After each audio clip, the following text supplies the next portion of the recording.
this and this to that, and a dropping by for a friendly chat to show you around the Mr. World. Who knows when you're gonna meet a funny little fella with a small round feet? Don't you know they're all about you? Climb down, sit down, pull up a chair. Can't you see the Mr. Men are everywhere? You must not miss your friend, Mr. Man.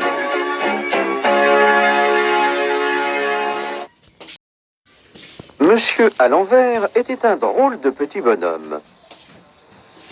Avec lui, tout était sans dessus-dessous. Sans devant, derrière, et à l'envers. Extraordinaire. Pour te donner une meilleure idée, regarde sa maison. Le bas de la porte est en haut. Les rideaux sont accrochés au bas des fenêtres. Et la cheminée, elle est posée à l'envers. Très extraordinaire, n'est-ce pas? À l'intérieur, c'était pareil. Jette un coup d'œil sur l'horloge qui est posée sur la cheminée de Monsieur à l'envers. Les aiguilles tournent à l'envers. Tu vois pourquoi? Regarde aussi comment Monsieur à l'envers lit un livre. Non seulement il le tient à l'envers, mais encore il a commencé par la dernière page. Regarde encore où Monsieur à l'envers colle les timbres sur ses enveloppes. Tu as déjà vu cela? Cette histoire raconte ce qui s'est passé quand Monsieur à l'envers est venu visiter la ville. Personne ne sait exactement comment il fit pour la trouver, ni d'où il venait, mais il arriva bel et bien. Quelqu'un l'a vu descendre du train. Étant ce qu'il est, Monsieur à l'envers ne sauta pas sur le quai, mais tomba sur les rails. Ce qui n'a rien de vraiment surprenant, n'est-ce pas? Après s'être relevé, il sortit de la gare par l'entrée.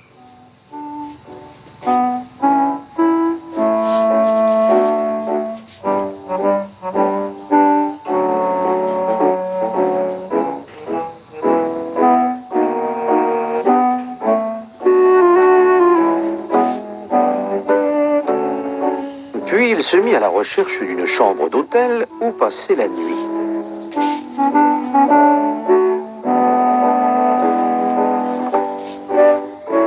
Le directeur de l'hôtel se retint de rire en voyant Monsieur à l'envers avec son chapeau posé à l'envers sur sa tête et sa petite valise qu'il ne tenait pas par la poignée. « Bonjour, monsieur, » lui dit-il. « Que désirez-vous » Il y a une chose que tu ignores encore à propos de Monsieur à l'envers, c'est sa façon de parler. Tu vas voir.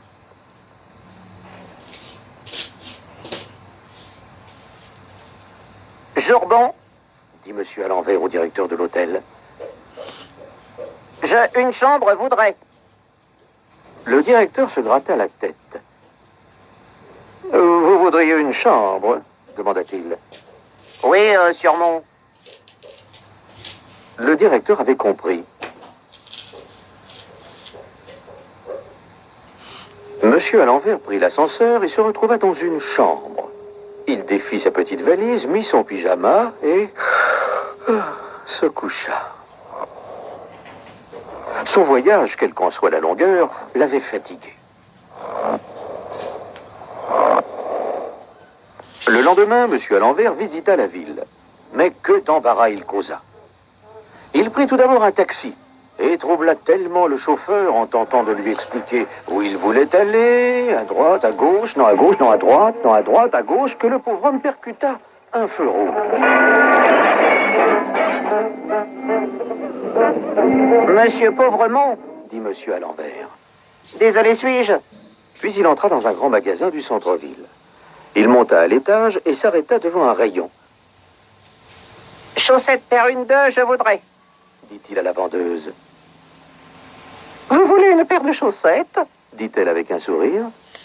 Elle lui en montra une paire de rouges et Monsieur à l'envers les mit à ses mains. Pour sortir du magasin, Monsieur à l'envers descendit l'escalier mécanique de montée. Et tous les clients tombèrent à la renverse. Quelle chute! Jambes par-dessus tête.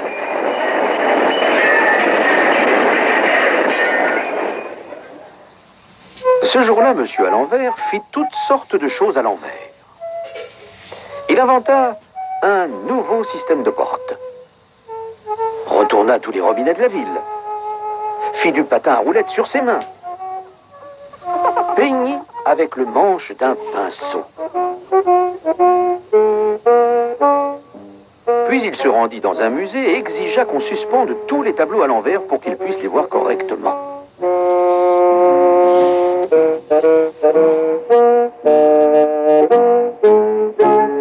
Au bout d'une journée, Monsieur à l'envers disparut de la ville. Personne ne sait exactement comment il s'en est allé, ni où il est allé. Mais il est bel et bien parti, puisqu'on ne l'a pas revu. Toute la ville a soupiré de soulagement. Mais plus rien n'était comme avant. Et même, c'était le monde à l'envers.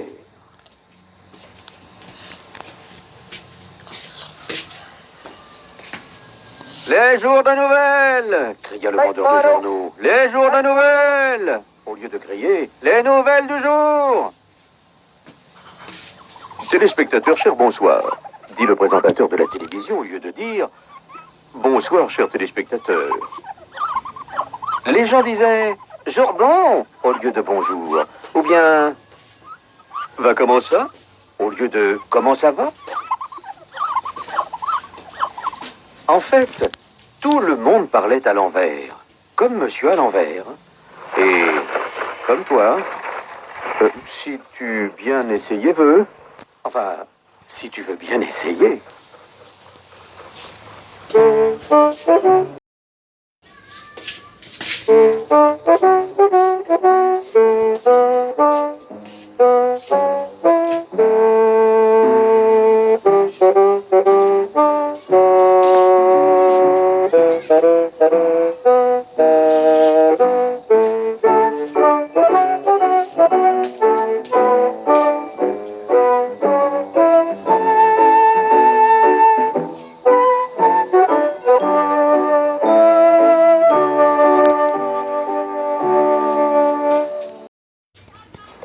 Lundi, Madame Autoritaire rencontra Monsieur Curieux.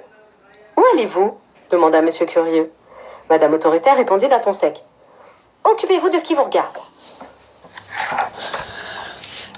Le mardi, Madame Autoritaire rencontra Monsieur Bruit. Il chantait. À tue-tête, évidemment. « Taisez-vous » s'écria Madame Autoritaire. Le mercredi, Madame Autoritaire rencontra Monsieur Heureux. Il souriait, comme d'habitude. « Arrêtez de sourire comme un idiot !» grogna Madame Autoritaire. Comme tu l'as déjà compris, Madame Autoritaire n'est pas très aimable. C'est le moins qu'on puisse dire. Or, Madame Autoritaire ne savait pas que quelqu'un l'observait. Ce quelqu'un l'avait vu rabrouer Monsieur Curieux. Ce même quelqu'un l'avait vu rabrouer Monsieur Bruit. Et toujours ce même quelqu'un l'avait vu rabrouer Monsieur Heureux. Ce quelqu'un-là était un magicien. En rentrant chez lui, le magicien se dirigea vers sa bibliothèque. Il prit un gros livre rouge sur une étagère. Le livre était couvert de poussière, car il y avait longtemps que personne ne l'avait lu. « Voyons voir, » murmura le magicien.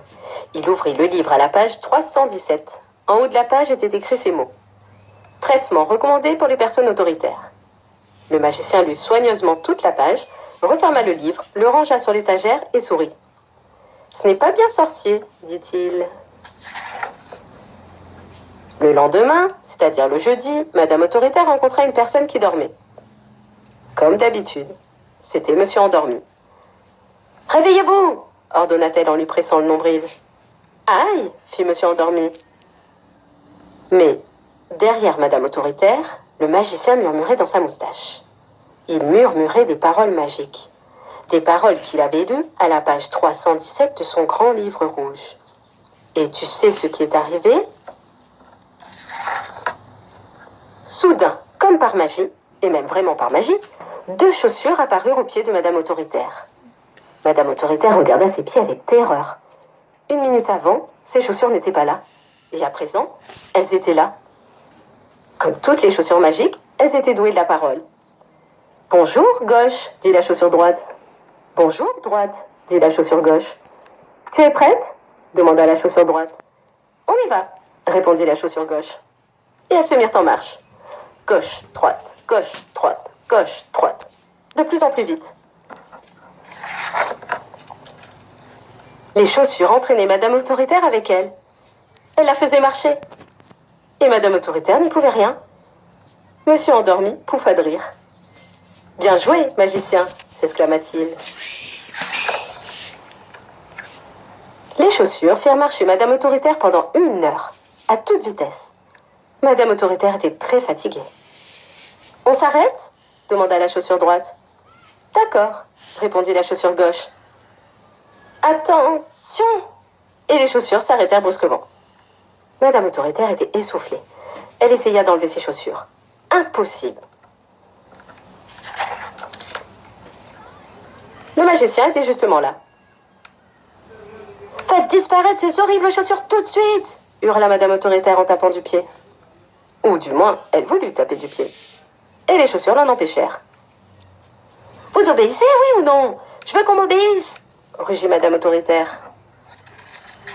« Tu es prête ?» demanda la chaussure droite. « Je suis prête !» répondit la chaussure gauche. « Alors, allons-y !» Et les chaussures se remirent en marche. Gauche, droite, gauche, droite, gauche, droite. Elles firent 20 kilomètres. Puis elles s'arrêtèrent. Madame Autoritaire était complètement épuisée. Le magicien était justement là. « Faites disparaître ces satanées chaussures !» hurla Madame Autoritaire. « Je le ferai si vous prononcez les mots magiques » répondit le magicien. Madame Autoritaire réfléchit. Elle réfléchit longtemps, puis elle bredouilla. « S'il vous plaît ?» Le magicien sourit et murmura dans sa barbe les paroles magiques qu'il avait lues à la page 317 de son grand livre rouge. Depuis ce jour-là, Madame Autoritaire est complètement transformée. Elle est devenue une charmante personne. Elle s'est fait des amis et elle trouve que c'est bien agréable. Mais il y a quelque chose de bizarre. Elle s'est mise à avoir peur des chaussures. Peut-être que tu sais pourquoi ?